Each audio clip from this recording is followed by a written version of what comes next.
Seminari Tinggi Santo Paulus Ledalero, PPKKS, Pusat Pelayanan Kerasulan Kitab Suci Provinsi SVDND. Santapan Sabda hari Jumat Agung 2021 dengan tema Abdi Allah, Yesus Tuhan, menderita sengsara dan mati ganti kita. Kata sengsara berasal dari kata bahasa Sanskerta. Kata mati dalam bahasa Ibrani ditulis hanya dengan konsonan MT, maka bisa dibaca maut atau mati. Umat Allah dalam Kristus. Dengan berbuat dosa, manusia membuat Allah menderita sengsara.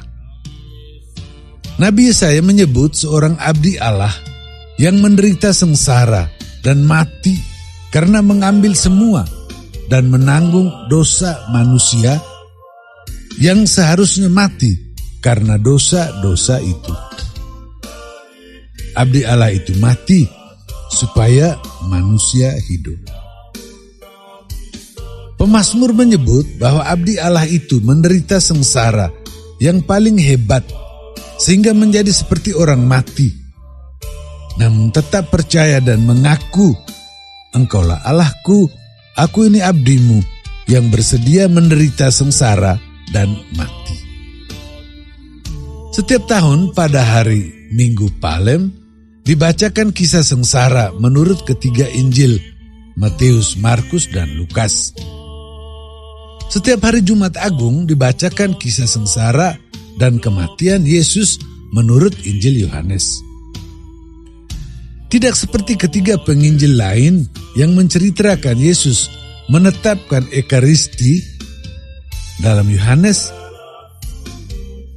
diceritakan doa Imam Agung untuk kesatuan.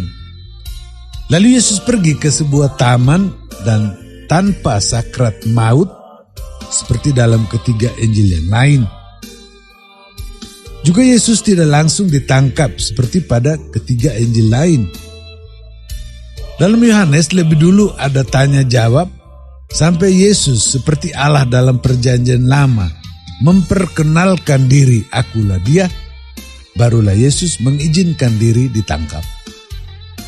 Di dalam Injil Yohanes waktu Yesus menjawab kepada Imam Agung bahwa Yesus mengajar terus terang kepada orang banyak, maka imam besar jangan tanya pada Yesus melainkan kepada orang banyak.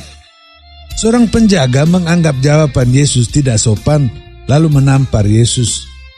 Dan Yesus katakan bahwa kalau salah maka harus dibuktikan.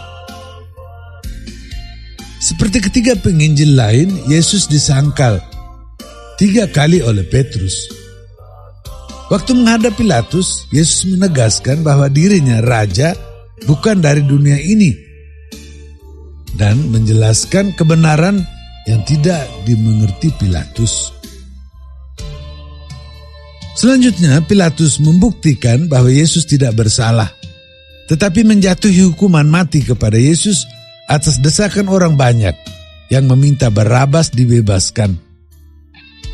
Imam-imam kepala menolak Yesus karena menerima kaisar.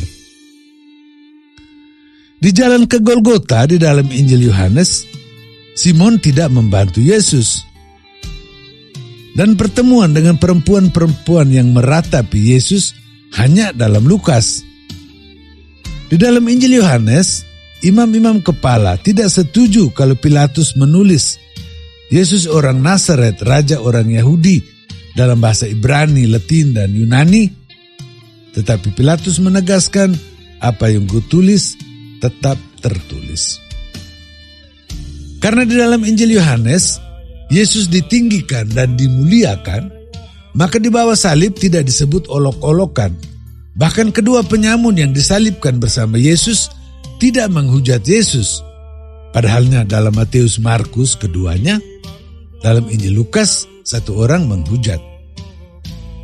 Pakaian Yesus dibagi dan jubah diundi hanya dalam Yohanes. Juga hanya dalam Yohanes, Yesus menyerahkan ibunya kepada murid yang dikasihi dan murid itu kepada ibunya tanpa menyebut nama keduanya. Dalam Yohanes, Yesus tidak berteriak, "Allahku ya Allahku, mengapa engkau meninggalkan daku?" Melainkan, "Aku haus." Dan akhirnya sudah selesai. Semua terjadi dengan sangat mulia. Kaki Yesus tidak dipatahkan, melainkan lambung Yesus ditikam, lalu keluar darah dan air. Keempat penginjil menyebut Yesus dikuburkan oleh Yosef dari Arimatea. Sedangkan Yohanes sebut juga bersama Nikodemus yang adalah seorang Farisi dan pemimpin agama Yahudi yang di awal Injil Yohanes bertemu Yesus lalu menjadi murid Yesus itu turut menguburkan Yesus. Surat Ibrani melihat bahwa Yesus sebagai manusia taat menderita sampai mencapai kesempurnaan. Maka Yesus menjadi imam agung yang adalah pokok keselamatan bagi semua orang. Yesus adalah abdi Yahweh yang menebus semua orang. Umat Allah dalam Kristus. Santapan sabda Allah hari Jumat Agung untuk kita adalah Yesus abdi Allah menderita dalam ketaatan, tetapi dalam kemuliaan dan menjadi pokok keselamatan untuk kita. Yesus mengambil semua dosa dan penderitaan kita pada diri Yesus, lalu taat menderita sampai mati untuk kita, bahkan ganti kita yang harus mati karena dosa kita.